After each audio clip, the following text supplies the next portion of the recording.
Se você pensa em uma sentença de morte, quando recebe a notícia de que alguém está com câncer de mama, saiba que isso, cada vez mais, deixa de ser verdade para muitas mulheres a partir dos avanços da medicina. Em atenção a milhares de mulheres que lidam com a doença em seu dia a dia, e aquelas que ainda receberão o diagnóstico, a sociedade brasileira precisa enfrentar o estigma e o medo.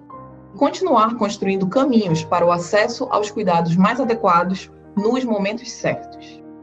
Nosso convite é fazer tudo isso falando de vida, de forma autêntica, com informação e leveza. Porque antes, durante e depois do câncer, existe uma pessoa única, com suas fortalezas e fragilidades. A partir deste movimento, pelo autocuidado e pelo cuidar do outro diante do câncer de mama, nossas ambições são contribuir para o diagnóstico precoce e para o gerenciamento adequado da doença, buscando maiores chances de cura e controle.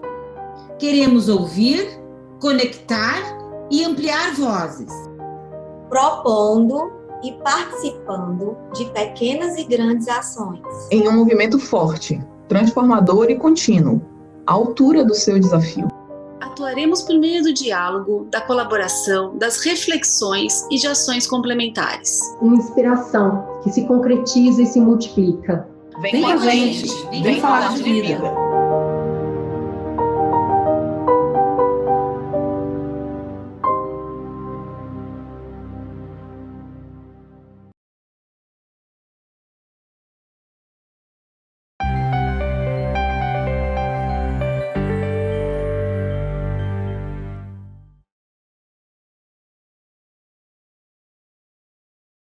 De noite para todo mundo, estamos no finzinho da tarde. Eu estou muito feliz de estar aqui conversando com vocês. Eu sou a Cris Bartes. Junto com a Juva Lauer, a gente criou o Mamilos, o Diálogos de Peito Aberto, lá em 2014. A gente faz um podcast semanal que fala sobre temas de interesse público que é relevante e bastante urgente. Lá no podcast, a gente recebe especialistas para promover um debate bastante aprofundado, mas tudo com muito respeito, com muita empatia e com muita leveza. Foi por isso que fez muito sentido quando a Roche chamou a gente e convidou para essa parceria. O câncer de mama nada mais é do que um assunto de interesse público e que precisa ser debatido de peito aberto, com informação de qualidade. A gente sempre fala lá no Mamilos que a gente está mais interessada em criar pontes do que em provar pontos. E é claro, hoje a nossa proposta aqui também é essa, é trazer camadas para essa conversa. Para isso, eu vou ter o prazer de conversar com a doutora Angélica Nogueira e com a doutora Fabiana Baroni. As duas já estão por aqui, mas antes de trazê-las aqui para o papo, eu queria falar um pouquinho sobre vida pós-câncer de mama. 95% são as chances de cura quando o câncer de mama ele é identificado no estágio 1, lá no início. Gente, 95% é um número muito alto. É muito positivo. As chances são enormes. E faz tanto sentido sobreviver que faz mais sentido ainda a gente continuar falando de vida. A vida de milhares de mulheres vai continuar depois de um diagnóstico eficiente, um tratamento assertivo. Então, essa vida depois desse acontecimento, que ela vai continuar, vai ser necessariamente igual, né? Qualquer pessoa que passe por um grande marco na vida, essa pessoa muda. Vamos lá. A gente se forma, casa, tem filhos, separa, mora fora do país, ou mesmo muda de uma cidade do interior para uma metrópole. Tem gente que vira diretor numa empresa, escreve um livro. Qualquer um de vocês que está aí nos escutando já teve assim um forte marco na vida, um ponto de virada, sabe? Um portal, um monte de acontecimentos que você passou por esse processo e aí não é mais possível ser a mesma pessoa depois que você viveu esse tanto de coisa. Com tanto poder de cura, o câncer de mama, ele passa a ser mais um desses marcos. E é por isso que o convite é para falar além da doença. Tem muito assunto para a gente falar na retomada da vida, na volta. E é retomada mesmo, porque é dali para frente, não é voltar para a vida que tinha antes, sabe? E aí, junto com a Roche, o Mamilos desenvolveu uma minissérie em 4 capítulos para falar dos desafios de viver após esse marco. Já está disponível, está em todas as plataformas de áudio, tem no Spotify, tem no Deezer, tem na Apple Podcasts. É só buscar por 95%. O número mesmo, 95%. O nome da minissérie é esse, 95%. Uma boa sacada, né? Só que tem uma verdade inconveniente por trás desse nome. A gente não queria usar a palavra câncer de mama porque ela ainda afasta. As pessoas acham que se vai falar sobre isso, vai ser sempre muito triste ou muito técnico, ou ainda pensa, não tenho, não preciso ouvir, não tem nada a ver comigo. Mas foi aí que a gente entendeu que tinha uma ponte muito importante para ser construída. Porque não é para paciente com câncer de mama que esse conteúdo foi desenhado, embora também seja, mas é para a sociedade inteira, é para todo mundo, inclusive para todo mundo que está aqui nesse congresso. O TJCC desse ano, ele trouxe uma provocação. Qual é o seu papel no cenário oncológico? E com essa minissérie, o que a gente quis mostrar com o 95% é que mesmo que você não trabalhe na área de saúde, não seja paciente, a chance da sua vida ser atravessada por esse tema é enorme, é muito grande. Pode ser uma mãe, uma tia, a ex, a atual, a futura companheira, a chefe, a funcionária, a colega de trabalho, a vizinha, a amiga, a filha do amiguinho da escola. A chance de uma mulher que você conhece passar pelo desafio do câncer de mama é enorme. E aí vem a minha pergunta para você que está aí conversando com a gente. Quem será você na fila do pão nesse momento? Que tipo de apoio a gente pode dar para essas pessoas? E mais, o que tem que ser evitado porque dificulta muito esse processo de retomada da vida? A gente aqui acredita que é a informação que vai fornecer o combustível necessário para gerar aquela empatia.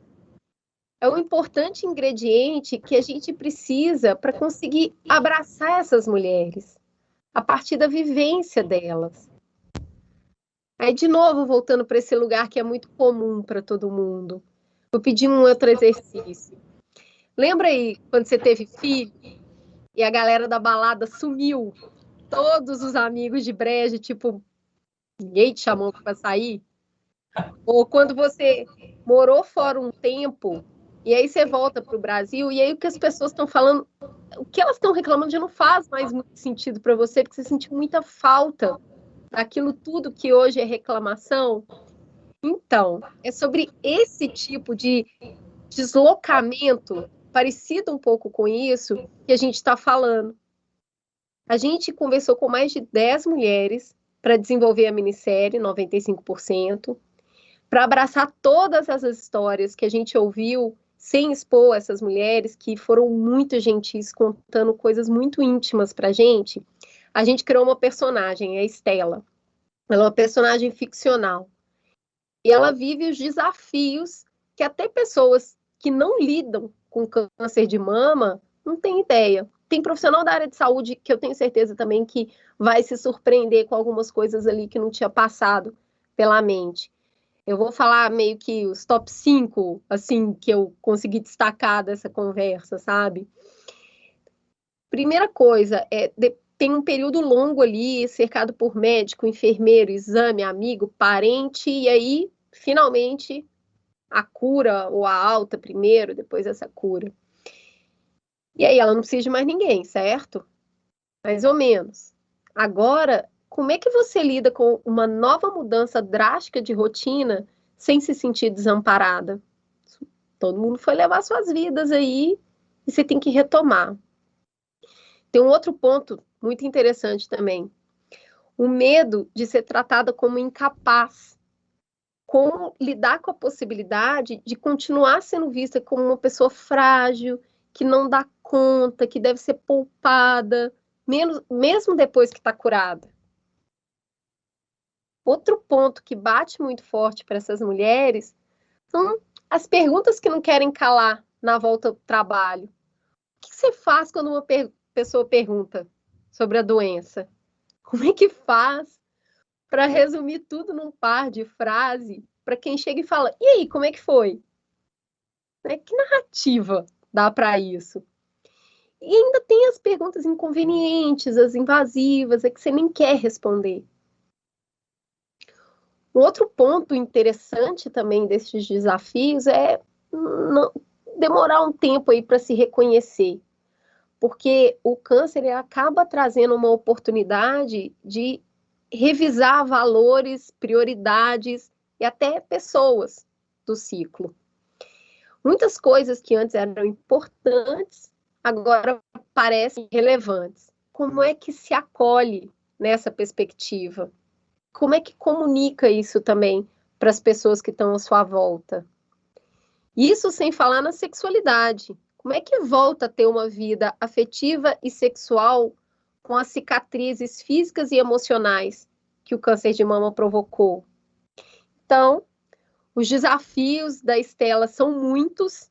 Lá na minissérie 95%, ela fala sobre tudo isso, ela encara, ela conta como é que ela se sente, e ela é apoiada por uma personagem que tem tudo a ver com a conversa do Setembro Amarelo, que é a Mônica, a psicóloga dela. Porque cabeça faz parte do corpo, também precisa de cuidado. E aí, se a gente se abre e vai escutar de verdade essas mulheres, gente, eu posso certeza, assim, tem muito para aprender com elas. Não é só para estar ali para ajudar. Inclusive, o câncer, ele expõe as pessoas a um estado crônico de estresse. Ou seja, é uma situação limite por um tempo muito prolongado.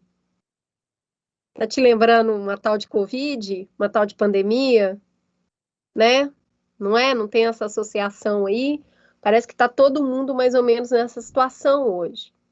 Então, eu vou contar para vocês o que eu aprendi conversando com essas mulheres que têm me ajudado muito nesse momento. A primeira coisa é se priorizar. Entender que você precisa de cuidado e de afeto, para você estar bem com você, então você cuidar do próximo. Principalmente para a mulher, é muito difícil se colocar em primeiro lugar. É um grande desafio. E quem passou pelo câncer de mama aprendeu a fazer isso. O segundo ponto é elencar prioridade. O câncer, ele obriga a pessoa a realizar que a energia é finita e que ela vai precisar escolher onde que ela vai depositar essa energia. Isso quer dizer, inclusive, se poupar daquelas discussões que não levam para lugar nenhum e que só te drenam. Gente que teve câncer não rende muito papo com aquilo que só vai irritar, não, sabe? Outra coisa que eu achei muito valioso nesse aprendizado é ter rede de apoio. As mulheres que passaram pelo câncer de mama, elas criam uma rede de suporte real, assim, real oficial, sabe? Elas entendem com quem elas podem contar de verdade e, a partir daí, não tem vergonha de pedir ajuda, porque é difícil mesmo e nem é desejável que alguém dê conta disso tudo sozinho. E também, por fim, um aprendizado que quando a gente fala alto, assim, faz muito sentido, mas eu acho que a vivência e perceber isso no dia a dia é que realiza o quanto isso é importante, que é ter uma expectativa mais realista da vida. As pessoas que passam pelo câncer de mama, elas entendem que não tem vida perfeita, que dificuldade, dor, conflito, medo faz parte da vida. E aí entender que não vai sair do jeito que você planejou, isso aí dá uma certa liberdade, sabe? Para esse caminho da felicidade, para as coisas serem mais leves, de meio que largar mesmo o controle, esse controle que está muito na nossa cabeça, né? Que de fato ele não existe. Bom, eu acho que está todo mundo aqui convencido que tem muito assunto para falar pós-câncer de mama, muito assunto para falar de vida. Só que para essa pauta ganhar cada vez mais espaço, a gente precisa conversar sobre como é que a gente vai garantir essas vidas. A gente vai receber aqui 2 médicas especialistas para falar um pouco sobre mamografia, diagnóstico, o que é essencial, identificar esse câncer para ser mais assertivo o tratamento, quais tratamentos são esses que a gente está falando, além, é claro, de uma importância de equidade, a necessidade da gente se organizar para promover a ampliação de acesso a esses tratamentos. Bora lá? Vamos lá, vamos receber aqui a doutora Angélica Nogueira. Ela é médica oncologista, diretora-geral e responsável técnica do Grupo Dom. Ela é doutora em oncologia pelo Instituto Nacional do Câncer, o INCA, mestre em saúde da mulher pela UFMG. Qualquer sotaque aí parecido é mera coincidência. Ela também é presidente do Grupo Brasileiro de Tumores Ginecológicos, membro da ASCO, da SBOC e da SGO. Muita sigla, né? Falei tudo certinho? Então, tá bom. Também seja muito bem-vinda conosco aqui na conversa, a doutora Fabiana Baroni. Ela é médica mastologista, head do Centro de Referência de Mama do AC Camargo Cancer Center, é doutora em oncologia pela FMUSP, membro da Academia Brasileira de Medicina de Reabilitação e Academia Brasileira de Mastologia. Seja muito bem-vinda, doutora Fabiane. Quase tropecei na mini bio de vocês, né? Muita coisa. Isso é a mini, hein? É a mini, para começar. Bom, vamos lá. Eu queria começar pelo começo, porque eu acho que a gente acredita que tudo já foi dito, mas é sempre bom colocar todo mundo na mesma linha com o mesmo nível de qualidade de informação. Então, doutora Fabiana, explica pra gente o que é câncer de mama. Tem um tipo só? Se não, como é que faz aí para perceber as diferenças, principalmente em termos de risco?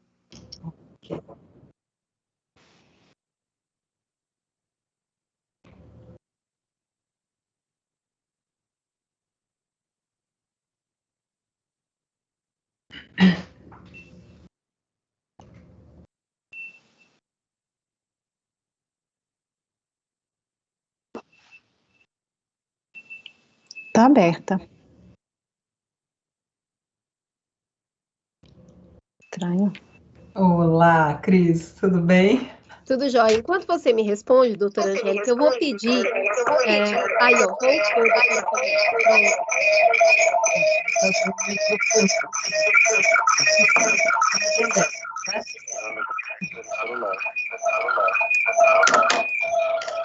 Dá só um minutinho para ajustar. Internet, né, gente? Tem que ter um pouquinho de paciência. Sim, internet, ao vivo, que é ao vivo, assim, não tem muito e outra coisa, 1 ano e meio aí que a gente tá, esses cabelos brancos branco aqui, ó, é tudo de internet que falha na hora H, gente. Tá certo, Um tá horror. certíssimo. É que eu sou Vamos ruiva, então lá, tem um doutora pouquinho, Fabiana, começa aí. dá um pouquinho mais de espaço aí para aparecer os brancos, acho que é isso. Não, Bom, eu tô chamando de charme. tá certo, é isso aí. Então tá bom. Conta Então aí vamos pra começar gente, do como é que começo, né? começa essa história? Perfeito. Vamos começar do começo. Adorei todas as suas, né, tudo que você falou. Acho que vamos entrar já nessa discussão, porque o que você falou foi realmente o que a gente vive todos os dias, né, das nossas vidas aqui, de tantas pacientes que passam por nós, né, pelo tratamento do câncer.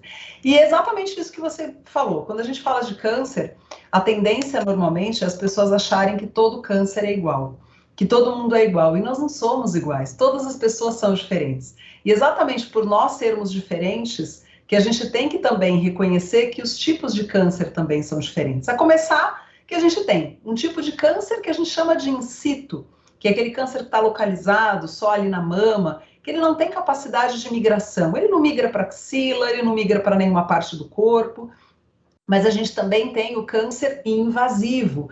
Nossa, doutora, invadiu, então significa que eu já estou toda comprometida, já passeou por todos os lados do corpo? Não, simplesmente significa que tem um tubo onde existe um monte de célulazinha que está se proliferando ali desordenadamente e que ela rompeu esse tubo por esse motivo chamado invasivo.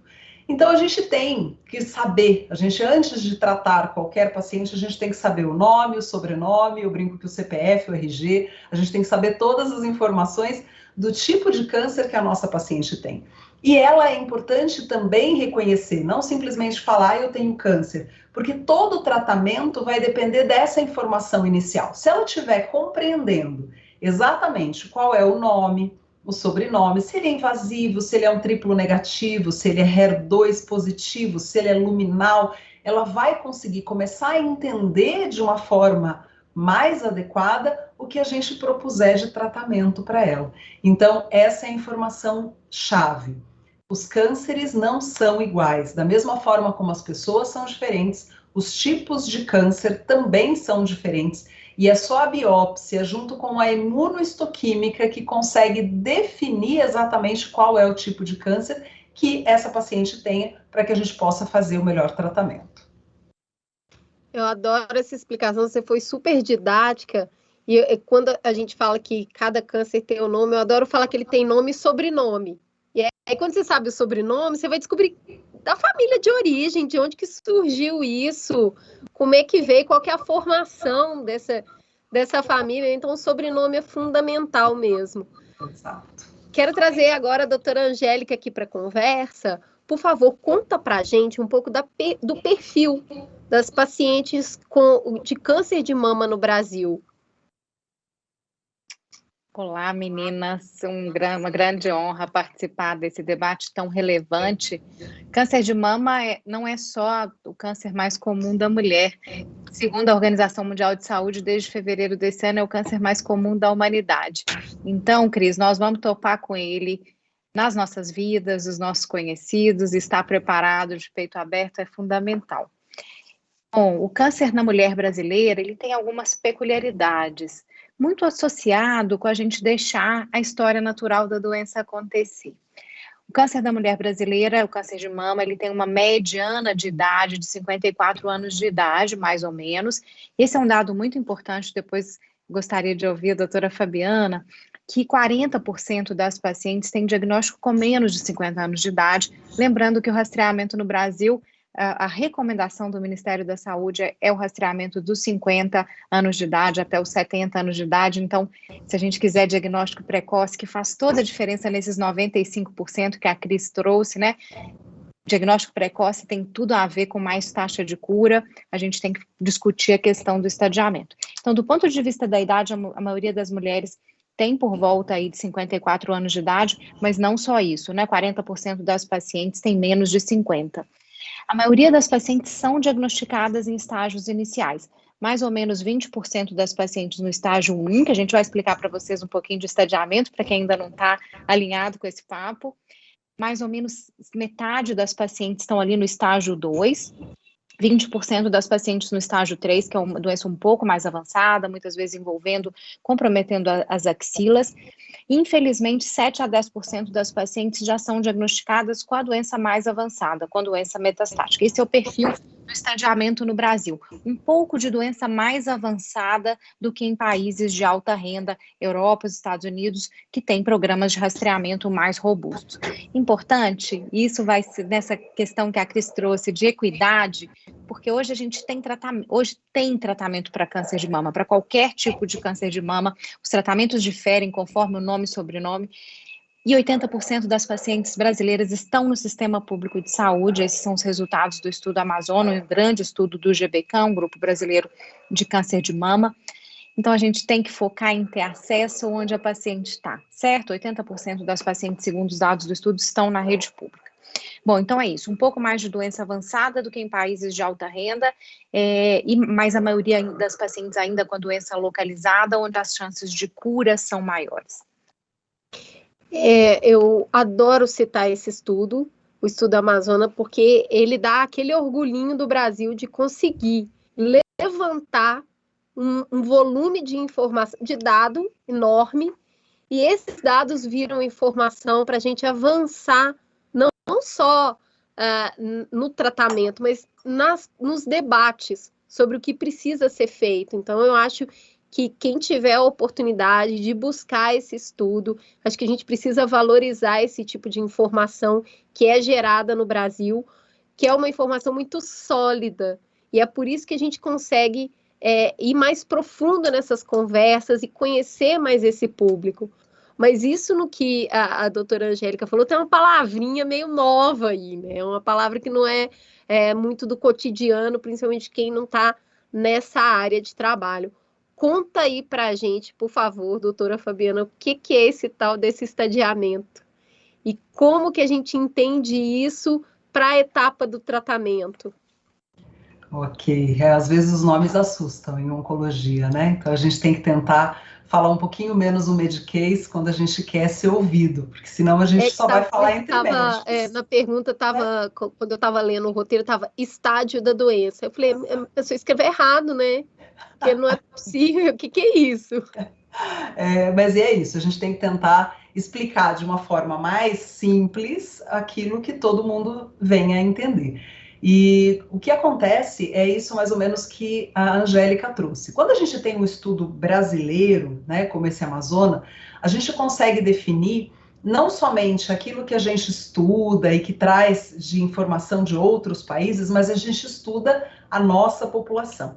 Estudando a nossa população, a gente consegue perceber por que a gente ainda tem uma mortalidade que é muito mais elevada do que países de primeiro mundo. Porque esse estadiamento mostra para a gente que no país a gente tem mais casos de tumores que começam a ser um pouco mais avançados, né? Então ainda não tão avançados, como a Angélica falou, mas a gente não tem tumores tão pititicos como a gente tem em países de primeiro mundo. Então, quando a gente fala de estadiamento, significa a gente ter uma ideia, não só do nome, sobrenome e endereço, né?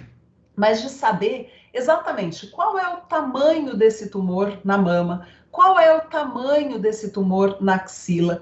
Quando a gente fala de tumor invasivo, será que esse tumor ele já mandou algum tipo de doença metastática, sim ou não? Como a Angélica comentou, aqui no nosso Camargo a gente tem 6% das nossas pacientes que ao fazerem o diagnóstico, já fazem o diagnóstico em estadiamento de doença metastática, onde existe tratamento, mas a gente já está falando de uma doença mais avançada. Então, quando a gente fala de estadiar uma paciente, quando a gente fala do estágio da paciente, é a gente definir qual é o tamanho dessa lesão, qual é a extensão, até porque, quando a gente vai falar de tratamento, a gente precisa saber não só o subtipo, né? Então, qual é a característica biológica desse tumor, mas qual é a extensão dele para a gente tomar decisões importantíssimas, como, por exemplo, se a gente vai levar essa paciente para começar fazendo um tratamento com uma cirurgia, ou se a gente vai começar esse tratamento com uma quimioterapia.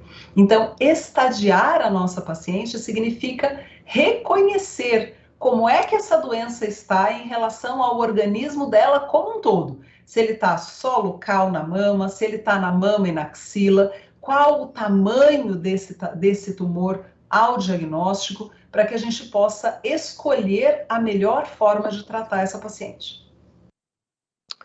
Tá, entendi. E aí, quando a gente está falando de estadiamento, não tem jeito, a cabeça já vai logo para o diagnóstico, né? Porque se a gente está falando de entender de estágio, o diagnóstico vai falar muito sobre isso. E aí, doutora Angélica, conta para a gente um pouquinho de como é feito esse diagnóstico e a importância desse precoce, né? Isso aí não tem muito segredo. Qualquer coisa que eu falo, é melhor descobrir a doença antes, ou não vai falar, claro que é. Estágio inicial é sempre melhor para tudo, mas por que aqui é tão fundamental? Por que a gente está falando de fazer isso bem no início? É fundamental, mas é complicado culturalmente. Você disse aí, abriu conversando com a gente, Cris, trazendo os medos que ainda rondam e a gente entendendo que esse é um problema que não só vai bater na porta dos nossos conhecidos, mas que 12% das mulheres vão ter câncer de mama no Brasil, isso quando não estão dentro de famílias que têm mais risco. Então, a gente tem que trazer essa necessidade do rastreio, porque aí a gente vai chegar em doença mais inicial. Isso é fundamental. Doença inicial tem muito mais chance de cura, doença inicial tem muito mais probabilidade de ser passível de cura através de tratamentos menos agressivos. Cirurgias menores, com a doutora Fabiana, menos tratamento sistêmico, por exemplo, menos quimioterapia. Isso é um passo muito interessante que a compreensão desse nome, desse sobrenome tem nos trazido, é a possibilidade de quando a gente descalonar tratamento, tirando quimioterapia, usando drogas direcionadas para alvos que fazem a doença crescer. Bom, sendo bem matemática, diagnosticar uma doença com estágio 1, doença bem inicial, tem chance de cura que é maior do que os seus 95%. Se vai para o estágio 2, tem um pouquinho de queda, mas ainda acima dos 90%. E se a paciente tem um estágio 3, onde, como a gente já disse, habitualmente com linfonodos comprometidos ou um tamanho tumoral maior, essa paciente, mesmo tendo chance de cura, reduz muito a chance de cura, por exemplo, com 75% de chance de cura nesse estadiamento 3. Então, fazer um rastreio de câncer de mama, realizando a mamografia regularmente, por exemplo, como a Sociedade Brasileira de Mastologia defende anualmente a partir dos 40 anos de idade, o Ministério da Saúde a gente trouxe aqui com algumas críticas, 50 ou 70 anos a cada 2 anos. Rastrear o grande impacto do rastreamento é fazer o diagnóstico precoce. E doença inicial quer dizer mais chance de cura, mais chance de tratamentos menos agressivos. É ótimo isso que você está falando. Eu acho que a gente consegue dividir essas mulheres em 2 grandes grupos, tá? Vamos lá. Tem aquelas que têm medo. Mamãe, esses dias, estava falando comigo, quem procura muito acha. Eu falei, epa. Isso é típico de Minas Gerais. Eu não sei como é que é em São Paulo, Fabiana. Quem procura acha. Sabe o que eu falei com ela? Falei, mãe, procurei uma Ferrari na minha garagem, procurei muito e não achei. Eu sempre dou esse exemplo, Cris. Eu falei com ela, quem procura, cura. Entendeu? Quem procura, cura, porque você vai achar muito no início. Vou completar a frase. Quem procura, acha, e quem acha, cura.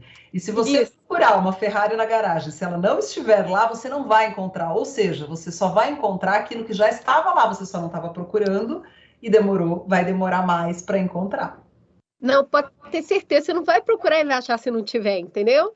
Eu acho que tem esse grupo, porque tem um medo, porque a palavra assusta, porque a gente está falando aqui com leveza disso, mas sabe que receber esse diagnóstico é um baque.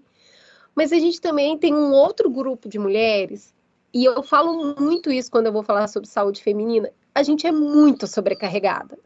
Então, o fazer um exame entra num checklist que está gigantesco ali.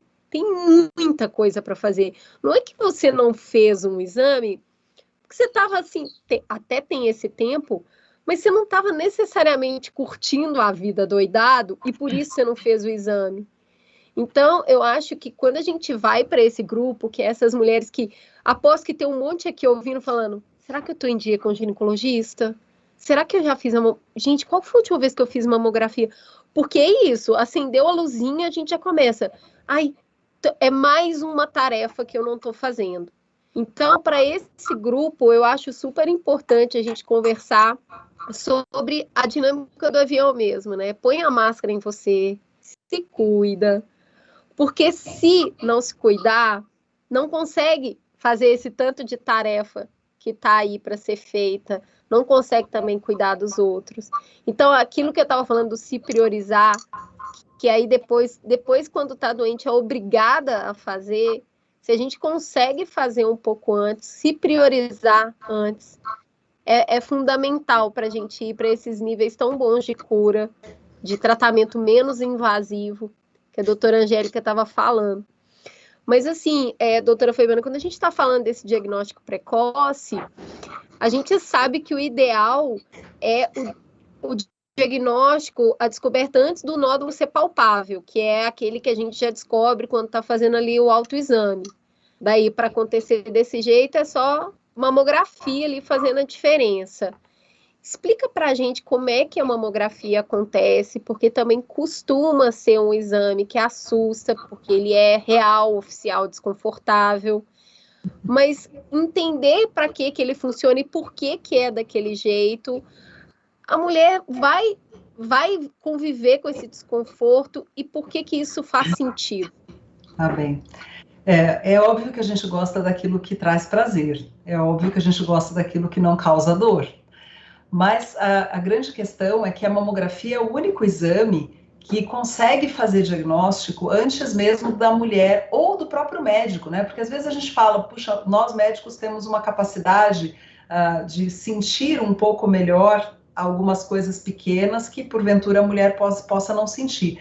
Mas mesmo um médico muito bem treinado, às vezes tem essa dificuldade e você pode ter lesões que são muito pequenas e que não vão ser reconhecidas se não se fizer uma mamografia. Isso que a Angélica comentou é algo que a gente sempre bate muito nessa tecla, que é a questão da disponibilidade de realizar um exame quanto antes, melhor. É óbvio que a gente tem as pacientes mais jovens, elas talvez tenham as mamas um pouco mais densas, então é óbvio que sempre alguém vai falar assim, mas se eu fizer o exame muito cedo, eu não vai conseguir ver nada porque a mama vai estar muito densa e aí não vai conseguir enxergar. Mas existe o benefício a partir dos 40 anos, quando a gente indica essa mamografia para ser feita uma vez por ano, ela já traz um benefício real. Talvez esse benefício ele não seja tão grande quanto naquela mulher a partir dos 50, mas vamos passar para a nossa realidade. Quando a gente consegue fazer essa mamografia a partir dos 40 anos, quando ela consegue ser realizada, né? Porque foi como a Angélica comentou, a gente tem uma porcentagem de pacientes, né, com menos de 50 anos com diagnóstico de câncer que chega até 40% pelos nossos trabalhos brasileiros. Né, gente? É muito alto. Então, se a gente não antecipar esse exame, a gente está realmente oferecendo para essa paciente a mamografia só como um método auxiliar do diagnóstico e não mais como um diagnóstico precoce. Porque daí as mulheres elas já vão ter tido um tempo e vão descobrir esse nódulo na própria palpação da mama. Isso não é justo com ela. A gente não pode passar para uma paciente essa responsabilidade. É óbvio que a gente vai sempre orientar as mulheres a conhecerem o próprio corpo. Porque as duas formas de chegar no médico vai ser ou através de um exame de mamografia sendo feito anualmente, a partir dos 40 anos, e que identifique alguma coisa que porventura ela não percebeu, ou ela mesma vai sentir um nódulo. Agora, se a gente sabe que existe um exame que pode melhorar sobrevida, que faz diagnóstico precoce, que quando diagnosticado uma lesão só pela mamografia, a gente está falando de um diagnóstico mais precoce, que tem mais taxas de cura, e que eu costumo dizer que é um exame que acaba sendo um tratamento menos custoso para a paciente. E eu não digo menos custoso porque vai custar menos financeiramente falando, mas é porque ela vai ter, muito provavelmente, um tratamento que vai ter menos coisas a serem feitas, né? Então, ela vai ter um diagnóstico onde a gente vai ter menor possibilidade de fazer uma químio, menor possibilidade de fazer uma terapia-alvo,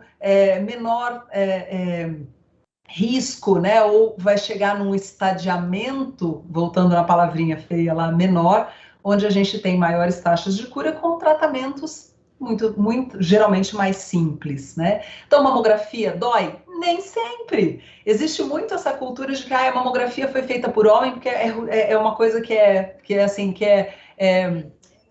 medieval, né? Assim, algo medieval, que é um equipamento de tortura.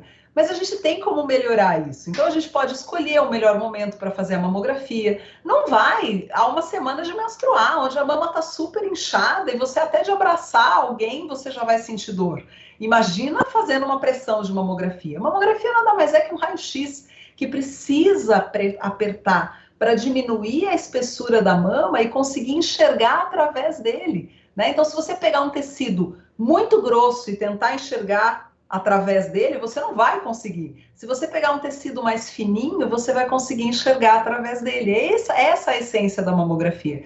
Pressionando a mama de uma forma adequada, de preferência longe do período pré-menstrual, para a mama não estar tão dolorida, a gente consegue enxergar através dela. No momento onde a gente tem mais chance, né, na verdade, de fazer diagnósticos de lesões que, de repente, podia passar batido. Uma sugestão que eu sempre dou é eleger o seu mês rosa. A gente sempre fala do outubro como sendo outubro rosa, mas cada uma de nós deveria eleger o seu momento, porque é muito fácil, como a Cris falou, passar batido a mamografia, né? Porque a gente está sempre assoberbada, cheia de 1000 pratinhos girando lá em cima, cheia de coisas para fazer. O que a gente menos tempo tem é para nós mesmas. Então, a gente precisa eleger, que seja o nosso aniversário, que seja a época de férias, que seja as férias dos filhos, o aniversário de alguém, até o aniversário da cachorra. Eu já tive uma paciente que falou, quando a minha cachorra faz aniversário, eu sei que eu tenho que fazer mamografia. Ótimo, né? É um marcador, né? Ajuda a lembrar.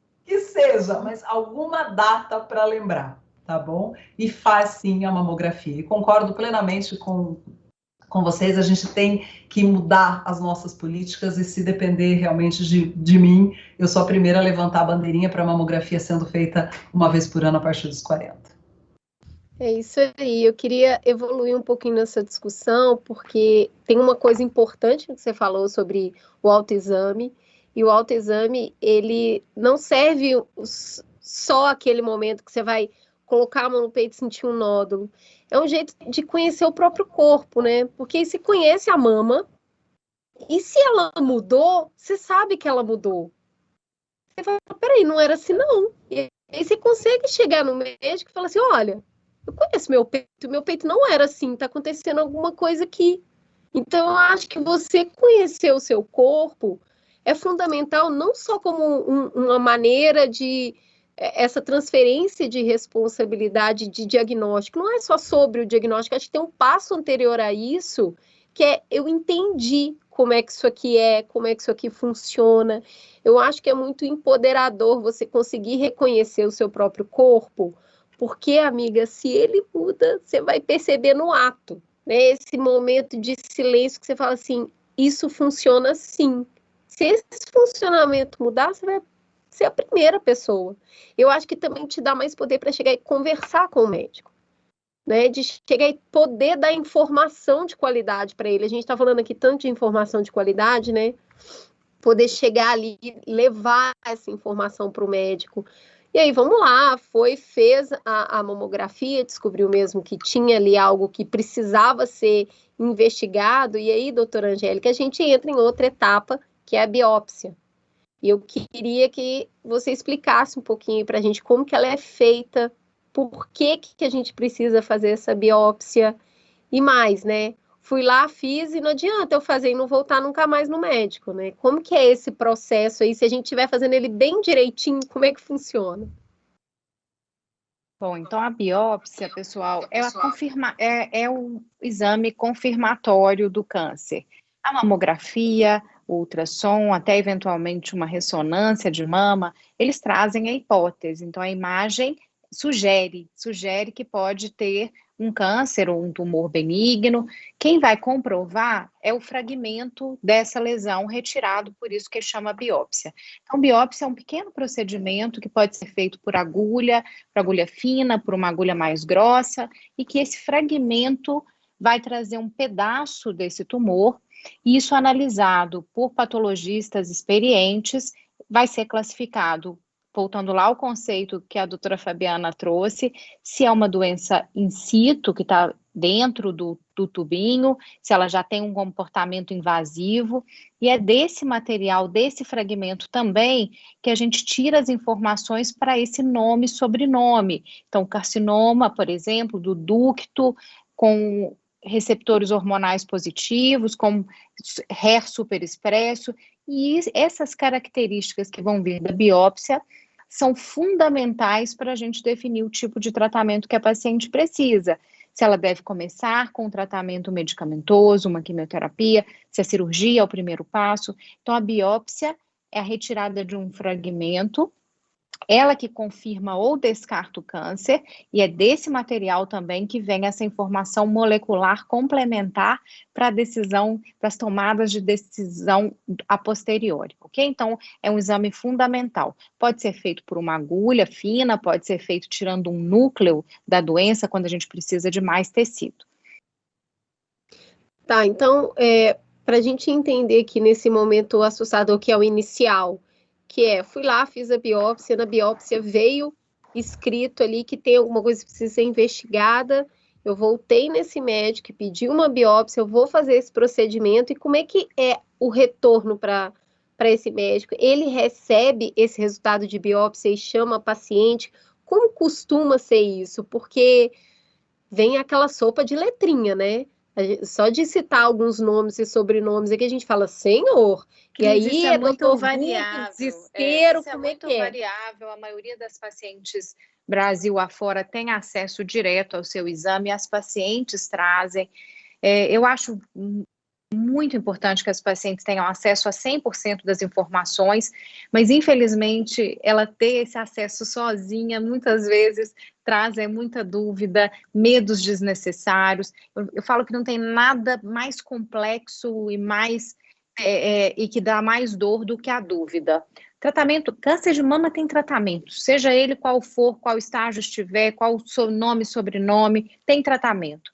E quando esse diagnóstico é feito junto com o médico, além dela receber a informação, ela vai receber o caminho. E caminho é tranquilidade. Se a paciente recebe esse diagnóstico sozinha e com o Dr. Google, ela não vai ter o caminho, ela vai ter mais e mais dúvidas. Então, eu favoreço que os diagnósticos, o diagnóstico de câncer, a explicação sobre questões moleculares, informações genéticas, hoje cada vez mais a gente tem feito testagens genéticas, que essa discussão seja feita com o médico, não para tirar a informação do paciente, muito pelo contrário, mas que a gente possa apresentar todo esse leque de possibilidades, e a paciente, no momento do diagnóstico, ela saia tranquila, puxa, eu tenho um problema e esse é o caminho para o meu problema. Eu acho desesperador pegar um diagnóstico sozinho sem ter, mas é o caminho. Eu acho levar no médico é a regra, qualquer biópsia deve ser analisada por um médico. Isso no câncer de mama é menos frequente de não ser visto, em outras doenças, câncer do colo do útero, quantas mulheres fazem preventivo e nunca buscam seus resultados, mas no câncer de mama é menos. Mas, idealmente, gostaria de ouvir a doutora Fabiana também, que esse momento seja compartilhado e coberto de cuidados. Doutora Fabiana, eu queria que a senhora falasse um pouquinho sobre isso, porque eu entendo que a hora que você recebe o diagnóstico, deve ser aquele pin no ouvido, né? Você fica num estado de digerir a informação, e a partir daí também já ouvi muitas explicações. Eu nem sei se a gente tem capacidade de absorver tudo. Como a senhora vê esse momento entre vir o diagnóstico e a relação com o médico? O que uma paciente deveria esperar desse momento e como que o médico pode acolher bem esse momento? Cris, eu já vi absolutamente de tudo acontecer, né? A gente não tem mesmo a regra, e eu tenho muitas pacientes que às vezes chegam para mim e falam, ai, doutora, desculpa, eu abri o exame. Eu falo, olha, o exame está escrito seu nome. Então, você não tem que pedir desculpas por abrir um exame que te pertence, é seu, né? A única coisa que eu sempre oriento a partir do momento que você leu alguma coisa que você não entendeu, que você não se desespere, respira e espera a consulta médica, porque você não pode criar um monte de fantasmas antes de saber exatamente o que aquilo significa, né? Quantas vezes eu já recebi paciente com carcinoma lobular in situ, que teoricamente nem é considerado um câncer, já chegando achando que já estava morrendo de câncer, sendo que esse nome em especial a gente chama de um marcador de risco. Então, todas as pacientes precisam ter esse acolhimento do médico. Não significa que elas não vão abrir seus exames, até inclusive porque eu me preocupo muito com o que eu chamo de exame de gaveta. Às vezes a paciente faz um exame e ela acha que o médico vai ter acesso e que vai acioná-la, e não necessariamente a gente tem essa regra. Então, a paciente ela tem que ser parte desse tratamento, mas todas as variações elas precisam ser cuidadas. E o que eu sempre oriento é que a partir do momento que ela leia algo que ela não entende, que ela pergunte para o médico. Mas da mesma forma, o que eu percebo é que muitas vezes, quando a gente abre esse exame ali na hora para a paciente, ela não tinha tido nenhum acesso, e a gente diz, olha, realmente a biópsia confirmou, é um câncer. A partir desse momento, Cris, o que eu percebo, existia um desenho que tinha uma professora que ela conversava com o aluno e a professora, você nunca sabia o que ela estava falando, porque no desenho a voz era só assim. Professor do Charlie Brown. Do Charlie Brown. Isso, perfeito. Então, a impressão que eu tenho, às vezes, quando essa paciente ela recebe ali de supetão o diagnóstico por nós, né, que nós abrimos, nós olhamos no sistema o resultado e a gente fala para ela, é que a partir do momento que a gente fala, olha, realmente a biópsia confirmou um câncer, o que ela ouve é esse uau da professora do Charlie Brown, tá? Então, muitas vezes, então por isso que eu digo que é muito variado. É óbvio que se você tem uma pessoa junto, se você está com alguém que está acompanhando a consulta, essa pessoa ela pode também te auxiliar. Então, o que eu sempre sugiro é que essa mulher, se ela não sentiu nesse primeiro momento essa confiança, se ela achou que a gente não falou, ou que ela tenha dúvidas, que ela volte depois numa consulta com alguém perto, que ela, depois que ela sair, se ela tiver dúvida, que ela pegue um caderninho e que ela anote, sabe? Eu adoro quando a paciente chega e fala assim, olha, doutora, eu tenho uma lista aqui. Eu falo, ótimo! Porque ela sabe o que ela vai perguntar e a gente sabe o que a gente vai responder, e aquilo de fato vai ser importante para ela, porque às vezes a gente fala um monte de coisa que para ela não é relevante, né, nessa primeira consulta ou no momento do diagnóstico. E às vezes as dúvidas que ela tem são outras totalmente diferentes daquela que a gente abordou. Então isso é muito variável e o que a gente precisa é desse acolhimento e dessa fala que seja o mais clara possível, tendo a consciência de que pode ser que tudo que você falou não foi compreendido. Então, de não ficar irritada com uma paciente que depois na segunda consulta fala, mas você não falou nada disso sabendo que você falou. Você vai respirar fundo, você vai falar, olha, então vamos lá, eu falei, eu tenho certeza porque eu sempre tenho esse discurso, mas então vamos lá que eu vou te explicar de novo porque faz parte. Talvez você não tenha entendido porque foi tudo muito novo para você e faz parte ter essas dúvidas. Eu acho fundamental isso que a gente está falando, porque a gente vai dando esses steps dos processos, mas isso no dia a dia é uma relação entre duas pessoas. E é uma relação que já vai começar conflituosa. Ela já começa cheia de medo, cheia de dúvida. Então, a gente precisa exercitar muito a conversa, né? Precisa falar o que está sentindo, falar o que se espera, ter essa tolerância com o novo, né? Tolerar essa flacidez mental que a gente fica quando vem um jumbo de uma informação dessa, né? Então, eu quis abrir esse parênteses para a gente falar um pouco sobre a comunicação, porque no final do dia, essa relação aí, a gente espera que ela dure o tempo necessário para vir uma alta. Então, é bom que exista uma boa compreensão entre paciente e médico. Mas avançando aqui um pouquinho na conversa, doutora Fabiana, a gente falou, já repetiu aqui algumas vezes, todo câncer de mama é tratável. É muito bom falar isso. Os avanços da medicina levaram a gente para esse lugar de poder olhar em qualquer estágio existir um tipo de tratamento. E aí eu queria falar um pouquinho sobre essa etapa, né, de já ter diagnosticado o problema. Qual que é o papel da cirurgia no tratamento?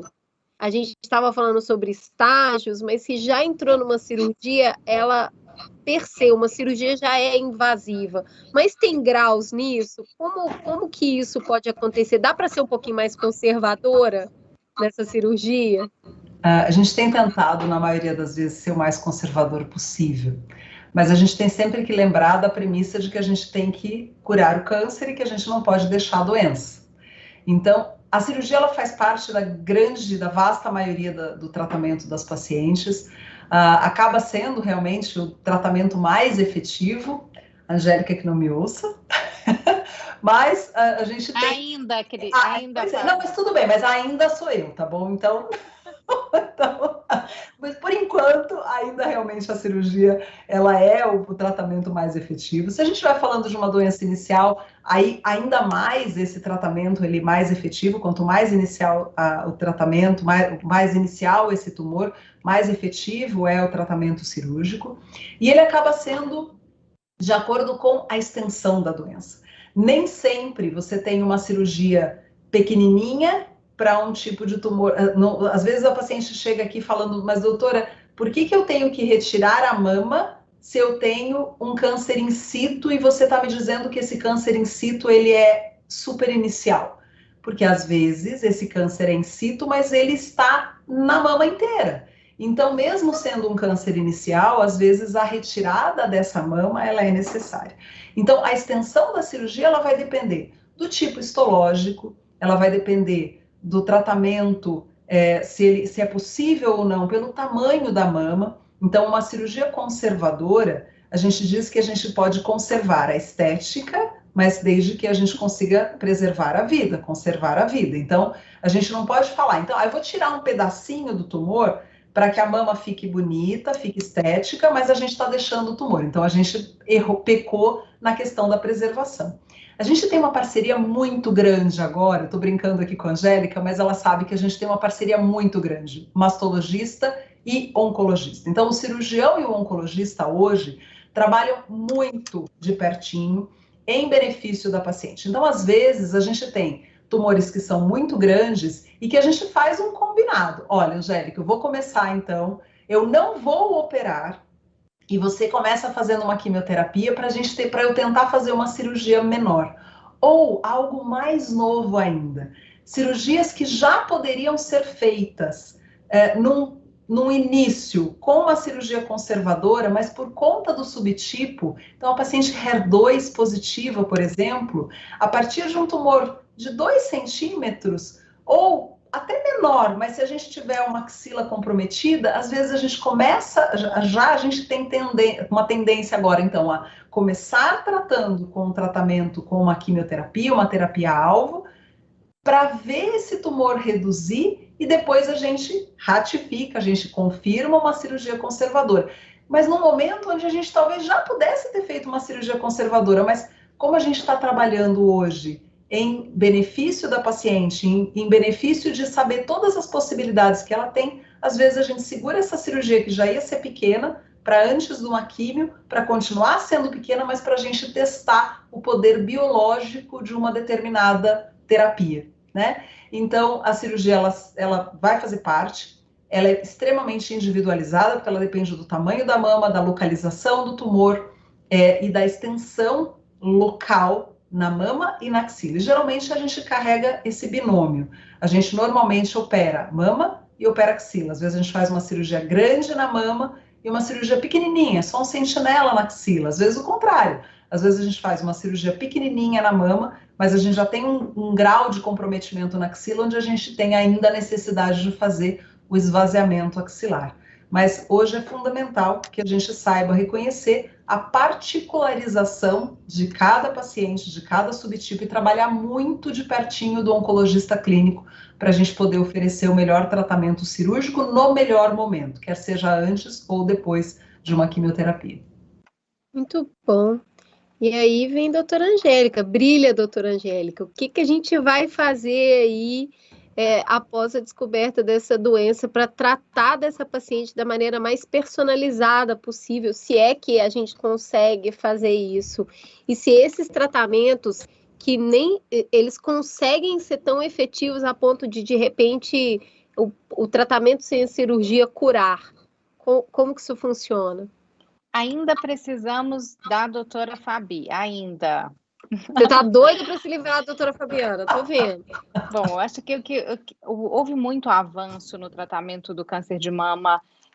O câncer de mama puxou o avanço da oncologia junto com outros tumores sólidos recentemente, e quando você traz aí os 95% de cura, foi a compreensão da doença que nos permitiu, inclusive, retirar tratamentos. Então, se a gente vai ler a literatura, a história do câncer de mama, Dr. Halsted fazia cirurgias gigantes, tirando a mama, musculatura profunda, e muito do estigma que a gente vive hoje, eu acho que vem dessas cirurgias grandes e suas sequelas, e isso não trazia mais cura para as pacientes. As cirurgias reduziram de tamanho, mas também reduziram os tratamentos medicamentosos, cada vez eles são mais tóxicos. Então, a gente falou que a gente precisa da biópsia, e saber, porque às vezes mesmo um tumor pequeno, ele pode ter um comportamento agressivo, ele pode já ter soltado uma célula, e a gente começar com remédio antes da cirurgia, a gente vai ter a chance de matar essas células e a doença não voltar posteriormente. Então, por isso que esse fluxograma, pessoal, ele varia com características, e não tem como comparar com o da colega,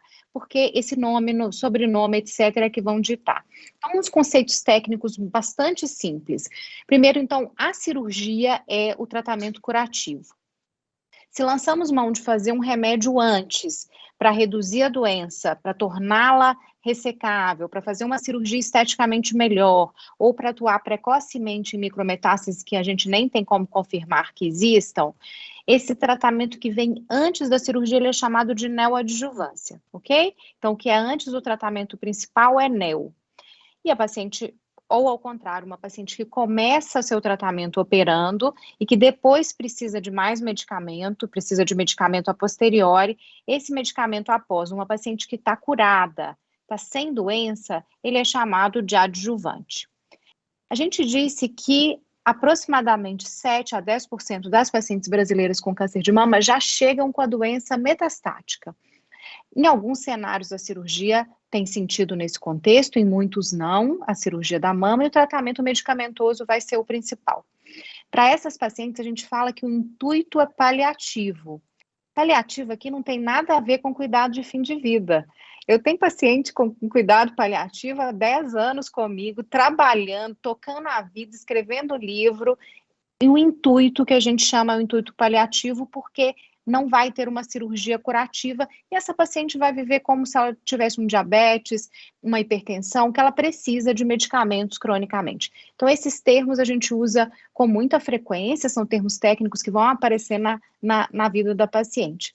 Então, esse planejamento do tratamento, se a químio vem antes, se ela vai precisar de drogas anti-HER2, de drogas hormonais depois, na maioria das vezes, também podem ser usadas antes, isso é feito no momento do diagnóstico. Tem biópsia na mão, feito o estadiamento, tamanho do tumor, comprometimento linfonodal, presença ou não de metástase à distância, juntos, oncologista clínico, cirurgião, radioterapeuta, decidem essa sequência que cada paciente precisa fazer. E as sequências variam de acordo com todas essas características, tamanho, linfonodo, metástase, HER, hormônio, então não é arroz com feijão para todo mundo. O tratamento é individualizado do câncer de mama, no SUS é possível individualizar, claro que a gente tem mais coisas para trazer e vamos batalhar por isso na rede pública do Brasil, mas o tratamento do câncer de mama ideal, ele é totalmente personalizado. Muito bom, eu acho que a gente fez o ciclo aqui, né, desde descobrir no início como é o diagnóstico, como faz o exame, como que é a biópsia, esses tratamentos, e a gente precisa falar de acesso, porque a hora que a gente mostra esse mar de oportunidade para levar a cura, a pessoa quer fazer, porque todo mundo quer viver. Então, não dá para ter essa conversa sem falar sobre o desejo que a gente tem de ampliar esse acesso. Então, eu queria perguntar, na opinião de vocês, quais são os desafios e quais são as oportunidades que a gente tem hoje no Brasil para levar essas informações, dessa variedade de tratamento para essas mulheres. Bom, acho que uma das primeiras coisas que a gente pode fazer é levar informação. Conforme a gente amplia a possibilidade de informação, a gente já cria mais acessos, porque a partir do momento que você informa, você cria possibilidades. As pessoas conseguem, as mulheres, elas vão conseguir compreender que elas têm seus direitos, né, que elas podem pedir mais, porque elas merecem, elas precisam desse acesso. Então, isso tudo que a gente está conversando em relação a grandes centros fazendo pesquisa, de fazer estudos onde a gente identifique quais são as realidades do nosso país e não simplesmente usar dados do exterior para fazer políticas públicas. A gente precisa melhorar as políticas dos acessos das nossas pacientes, a gente tem que olhar para dentro de casa e tentar entender o que é que a gente tem, porque se a gente vai fazer uma análise do que a gente vê de fora, a gente não está representando aquilo que a gente tem no nosso país, dentro da nossa própria casa. A gente tem que usar dados brasileiros, então estudos como esse, por exemplo, do Amazonas. Então, quando a gente tem, né, dentro aqui do AC Camargo, a gente tenta fazer toda essa liderança de pesquisas aplicadas para as pacientes que estão dentro dessa nossa realidade. E conforme a gente consegue, então, ir mostrando o que a gente tem de realidade, a gente vai conseguindo ferramentas para que a gente possa mostrar ao poder público todas as diferenças e começar a cobrar mais. Então, a gente orienta as nossas pacientes, a gente faz a pesquisa voltada para a nossa própria população, para que a gente possa efetivamente sugerir mudanças públicas dentro da realidade que nós temos e não somente baseado em evidências do que a gente traz de fora. Doutora Angélica, a hora que a gente fala Brasil, os desafios são continentais, né? É um país muito grande. E aí, desde lá no início mesmo, a distribuição de mamógrafos ao redor do Brasil inteiro. Então, a gente tem aí um desafio de chegar nos lugares que não estão ali nos grandes centros. Que a senhora vê a oportunidade de fazer essas opções chegarem mais longe? Bom, de fato, o Brasil é continental. Se a gente pegar números de incidência, doença mais avançada, eles pioram significativamente quando a gente entra na região amazônica, quando a gente entra nas regiões mais pobres da região Nordeste. Há, de fato, vários Brasis. Há o Brasil com excelência de medicina, que não deixa nada a desejar a países de alta renda, e há as mazelas de um país de baixa renda também, que a gente vive esses extremos. Então, número de mamógrafos no Brasil é menos uma questão do que má distribuição, né? Porque a gente tem mais problema de distribuição de mamógrafo e de qualidade de mamografia do que de número. Então, a gente tem que trabalhar por essa melhor equidade mesmo, de fato. Sobre acesso a tratamento, o Brasil tem muita demora na incorporação na rede pública. Acho que foi, infelizmente, um marco muito negativo a história da incorporação das drogas anti-HER2. O mundo inteiro já usava. Foram feitos estudos brasileiros mostrando o impacto das mulheres que morriam por não ter acesso a drogas, e a gente aprendeu pouco com esse problemão que a gente viveu. Acho que a gente dali teria que ter montado uma força-tarefa para a gente já definir formas de compra de remédio distinta, menores impostos, os remédios são absurdamente caros, mas que a mulher tenha acesso a esse desenvolvimento célere da ciência que a gente está vendo, assim, é impressionante a cada congresso, né, Fabiana? A gente vê a evolução chegando para a cura do câncer de mama, para o melhor controle da doença avançada. Então, o Brasil tem vários desafios, eles não são iguais em todas as regiões, mesmo dentro da rede pública há disparidades muito significativas, e a gente, identificando os principais gargalos de acesso, a gente pode lançar a mão de ferramentas que a gente tem de apoio para ter acesso a tratamento. Concordo com a primeira fala da Fabiana, educação, empoderamento das pacientes. Se a paciente sabe o que ela precisa, ela vai ter acesso. O Brasil tem uma legislação que nos protege. Saúde é direito do cidadão, é um dever do Estado. Então, se tem algo que tem impacto na cura das pacientes, ou no maior tempo de vida, ou significativamente em suas qualidades de vida, a paciente que tem a informação do que ela precisa, ela não fica sem, tá? Infelizmente, quem tem mais informação é quem menos precisa do apoio financeiro. Então, vai na contramão. Então, a gente espalhar grupos, montar grupos, ajudar as pacientes a se organizarem é fundamental. Vamos falar um pouquinho desse amparo legal, porque como a gente está chamando a sociedade civil inteira para conversar, qual que é aqui na minha cabeça, qual que é a minha ansiedade? Que a gente multiplique esse conhecimento, né? Não precisa necessariamente dessa mulher que está longe de um grande centro, está plenamente informada, mas se a colega de trabalho dela tiver, ela vai amparar, né? Se o professor daquela aluna tiver essa informação, ele vai trazer essa informação. Então, essa informação não é importante exclusivamente para as mulheres, ela é para a sociedade inteira, porque disso que a gente está falando, é dessa rede de apoio. É a hora que alguém vira e fala assim, sabia que tem como você fazer um tratamento? E a pessoa fala, é mesmo? E eu acho que a gente se juntou para isso como sociedade, né? Para um ajudar o outro, para a gente evoluir juntos. Então, eu queria que a gente falasse um pouquinho sobre essas leis que garantem o diagnóstico, o tratamento e a reconstrução. Como que isso hoje acontece aqui no Brasil? Como a Angélica falou, a gente tem, claro, a gente tem que pensar sempre, até o nome do próprio evento que a gente está falando aqui é Todos Juntos contra o Câncer. A gente tem que informar a população, a gente tem que informar as mulheres, mas muitas vezes me dá uma certa angústia, porque às vezes essa mulher, ela está informada, mas ela não consegue o acesso ainda assim. Então a gente tem que buscar sempre mecanismos para que a gente possa oferecer isso. Então, parcerias, né, parcerias público-privadas, eu acho que funciona muito bem. A gente tem visto uma série de centros que fazem esse tipo de parceria para que a coisa funcione. A gente tem, então, essas formas de gestão para que isso também melhore. As informações, elas precisam realmente chegar nas pessoas certas, ela não precisa chegar exatamente na paciente através a paciente, como você falou, ela pode ser, por exemplo, ela pode estar numa escola onde ela é professora e de repente o diretor ter acesso a essa informação e passar para ela. Então as coisas elas precisam ser replicadas. Tudo isso que a gente está falando acaba sendo uma questão de gestão e o grande desafio é o tamanho desse país. Porque a gente tem, como a gente estava falando agora, a gente tem mamógrafo no país todo que daria o número que as mulheres precisam para fazer programas de rastreamento efetivos, que a gente não fizesse só quando a paciente vai lá fazer. A gente poderia criar um programa de rastreamento, mas e quem é que está checando a qualidade desses mamógrafos? Quem é que está distribuindo esses mamógrafos de uma forma adequada? Então, isso tudo depende de gestão, né? Então, nós somos um país extremamente rico, mas que essa gestão precisa ser melhorada para que a gente tenha o acesso a tudo isso.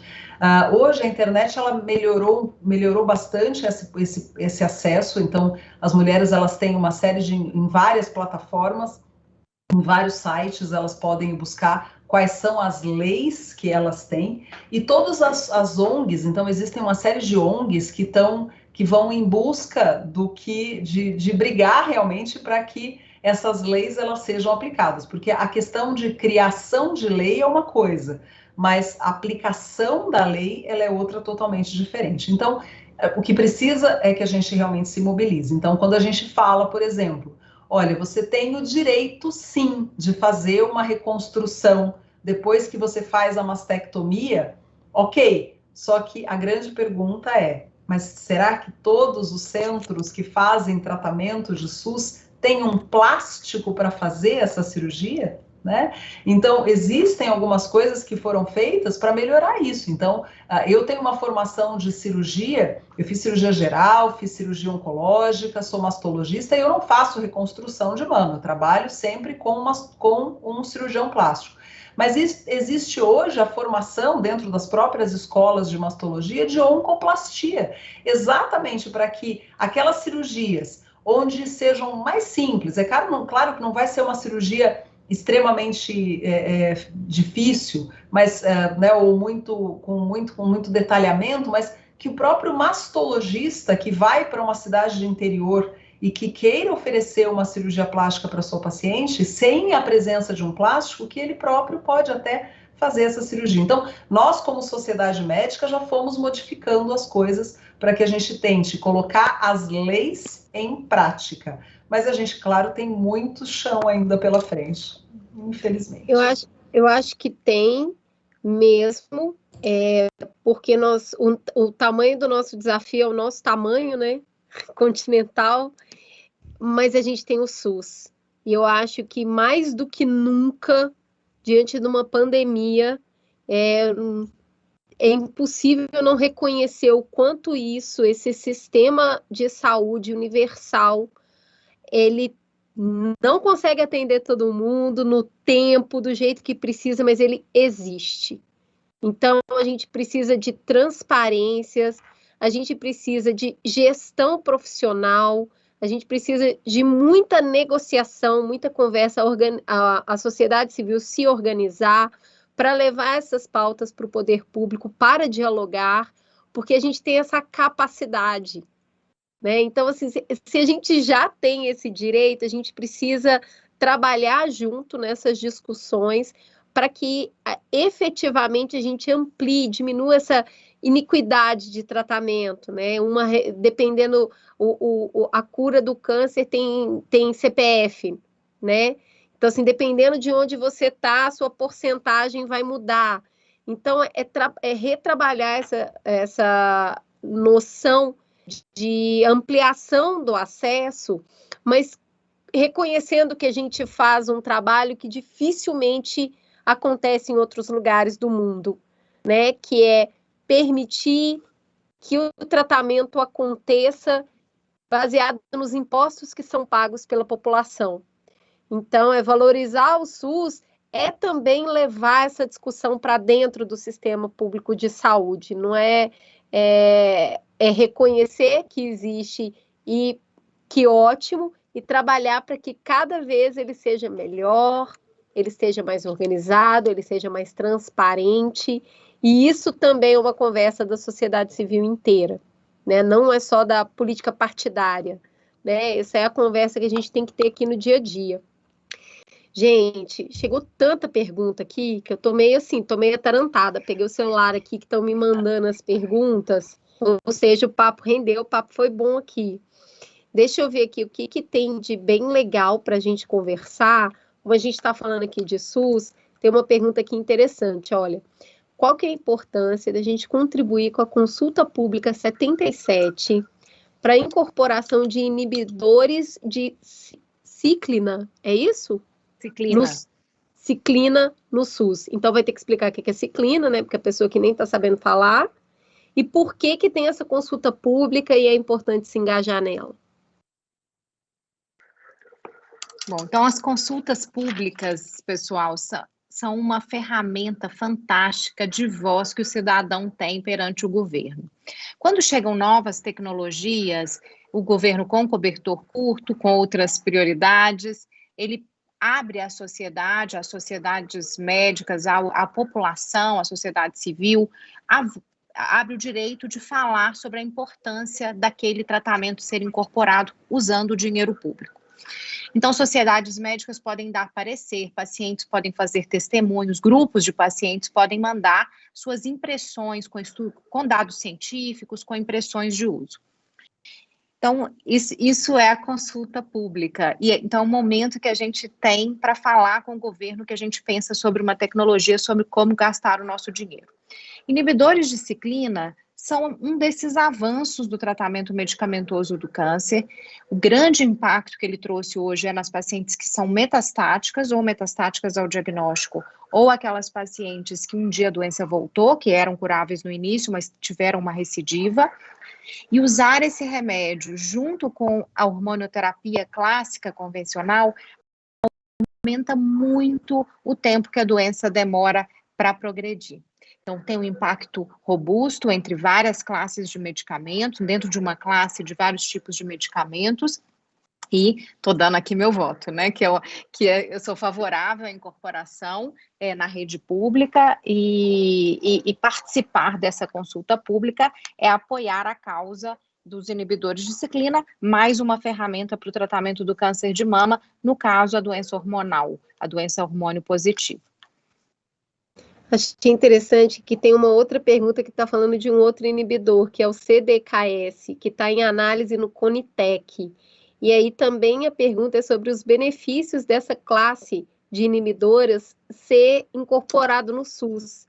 Então a gente está falando de 2 inibidores diferentes, eu acho isso interessante porque já mostra também o que a gente está conversando aqui, que é os avanços, que é como existem medicamentos diferentes para fins diferentes.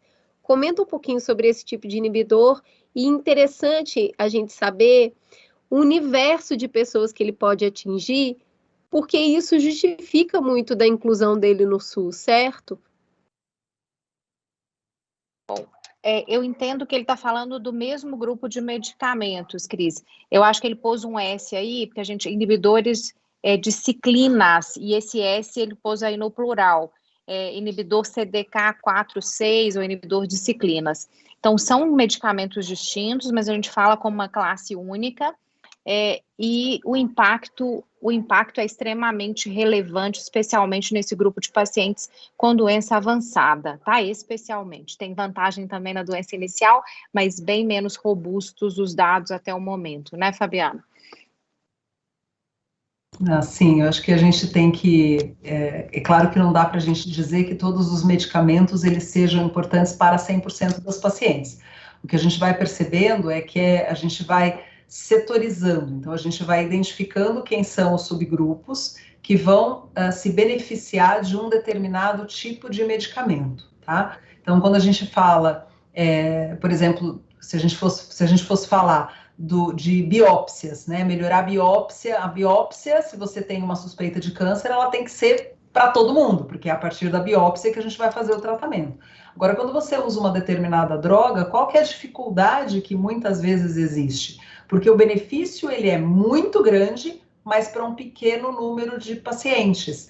Então, essas é que são as grandes dificuldades. Como existe aquela história do que você estava falando, né? Se o cobertor é curto, eu vou usar isso onde? Então, por esse motivo, essa importância de se saberem os dados científicos, de se saber a robustez de um determinado trabalho, para que mesmo que não seja para um grupo tão grande de mulheres, mas se existe muito benefício atrelado, que sim, que vale a pena. Óbvio, tudo que vai valer a pena, né? Então, ser gasto do dinheiro público, ou vai ser aquilo que vai ser usado para muita gente, ou para que seja para um menor número de mulheres, mas que faça muita diferença na vida delas. Então, essas que são as grandes questões que a gente tem que ter sempre nessas participações, pessoas que compreendam essas questões técnicas para dar o seu voto, né? Porque senão as coisas acabam ficando mais difíceis de serem gerenciadas. A gente está tendo agora aí um evento, né, a ESMO e tal, e volta e meia eu recebo no WhatsApp as informações de novas drogas, novas terapias, e eu sempre fico me questionando, né, em relação a 2 coisas. Primeiro, essa primeira pergunta que você fez, para quantas mulheres eu estou falando aqui de usar essa medicação? E segundo, ai meu Deus, me dá uma certa preocupação de qual vai ser o gap ou o abismo que essa medicação está criando. Então, a gente tem que ter isso muito presente, a gente tem que ter o conhecimento de quais são as drogas ou quais são os medicamentos e qual o melhor momento, porque às vezes a medicação ela não é para muita gente, mas ela tem um impacto tão significativo para esse pequeno número de mulheres que ele tem que ser incorporado. Assim, não tem como não incorporar, né? Quando eu trabalhei com o tipo de HER2 positivo, eu acho que eu consegui ter muito essa dimensão do impacto que uma medicação para uma mulher com HER2 positivo vai prolongar a vida dela, né? Vai trazer, não só prolongar, como deixar essa mulher com uma condição de vida boa, uma qualidade de vida boa.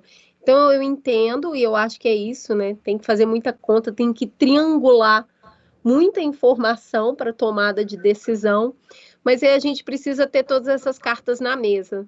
para saber o que existe para poder fazer essas escolhas, né? Escolha só quando você tem opção. Então, eu acho que essa conversa é muito para a gente entender um pouco de opção. Mas eu queria trazer uma outra pergunta aqui, que é a nossa última pergunta, e eu já percebi que costuma trazer bastante dificuldade de entendimento, suscita muita dúvida quando a gente fala de período de cura e o que é alta, o que é alta, o que é cura. Depois de curado, o câncer pode voltar? Tem jeito de ter a alta e depois não ter a cura? Porque a pergunta que chegou é: 95% é cura para sempre? Ou aquele período que falam dos 5 anos? Então, eu queria que a gente falasse um pouquinho sobre isso. Quer falar, Angélica? Vamos lá. Bom, 95% são as pacientes que ficam curadas, que a doença não vai recidivar, ok? Quando a gente coloca que a partir do momento que a gente aumenta o estadiamento, essa chance de ficar curado, ela diminui, é porque a doença tem chance de voltar. Então, quando a gente pega esse número, são as pacientes que não voltam. Bom, então quem está curado? Está curado aquela paciente que está sem evidência de doença, que fez uma combinação de tratamentos ou um tratamento exclusivo que deixou a paciente sem evidência de câncer. Não tem período, 1 ano para falar que curou, 2 anos, 5, o cabalístico 5 anos, ou mas falaram 5 anos, mas a doença voltou depois de 10. Como eu posso ter um câncer quando uma pessoa pode ter um segundo primário?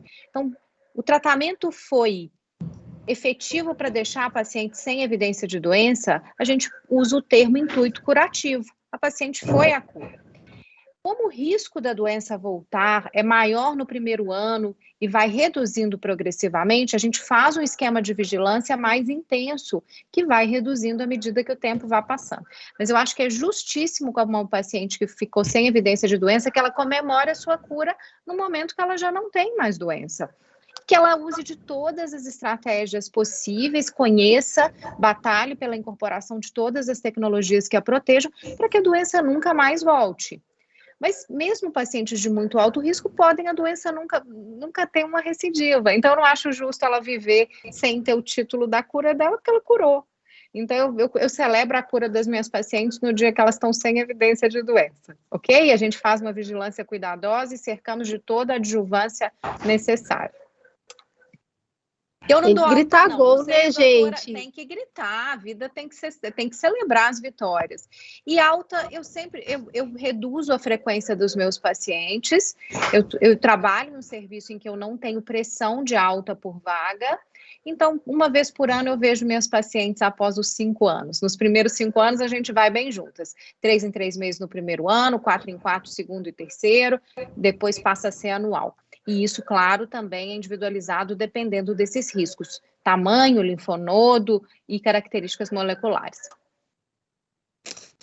Tá certo, garotas, eu acho que temos uma conversa aqui, certo? Temos um bate-papo, um início, né? A gente fala que as conversas que a gente promove são sempre um pontapé inicial para novas conversas, para aprofundar as conversas, sempre trazendo na ponta da conversa o poder que hoje a gente tem de tratar e ter qualidade de vida. Eu acho que é isso que faz com que o tabu caia, e aí quando a gente conversa, fala mais sobre o assunto, a gente está levando mais cura para todas essas pessoas, mais chances de tratamento e de viver uma vida com muita qualidade. Foi um prazer conversar com a doutora Angélica, com a doutora Fabiana, que espero que os nossos caminhos se cruzem ainda muitas vezes. Eu queria convidar todo mundo aqui, antes de encerrar, para passar lá no site vemfaladevida.com.br. Lá vocês vão conhecer esse movimento que foi idealizado pela Roche em prol das pacientes com câncer de mama. Tem muita informação de qualidade e dá para entender mais da iniciativa e participar dessa iniciativa. Eu acho que é esse que é o convite final que eu deixo para todo mundo. E, garotas, muito obrigada pelo trabalho que vocês fazem, faz a diferença no mundo para muita gente. Muito, muito obrigada. Obrigada a vocês pelo convite. Eu queria só deixar uma última mensagem para as mulheres, para que elas se sintam curadas. A gente não tem que ter uma determinada data. Eu falo para os meus pacientes que a partir do momento que eu tirei o câncer da mama dela, que eu fiz a cirurgia, eu já as considero curadas. Que elas se sintam curadas apesar das doenças, porque a gente tem uma série de doenças na vida, não só as doenças físicas, mas doenças mentais e inúmeras outras coisas que nos adoecem. Então, que a gente se sinta curada e viva apesar de todas as doenças da vida. E que elas sejam protagonistas da sua história, que elas participem todas juntas contra o câncer. Que lindo, adorei. Vamos fechar então falando de vida. Vem falar de vida, gente. Obrigada.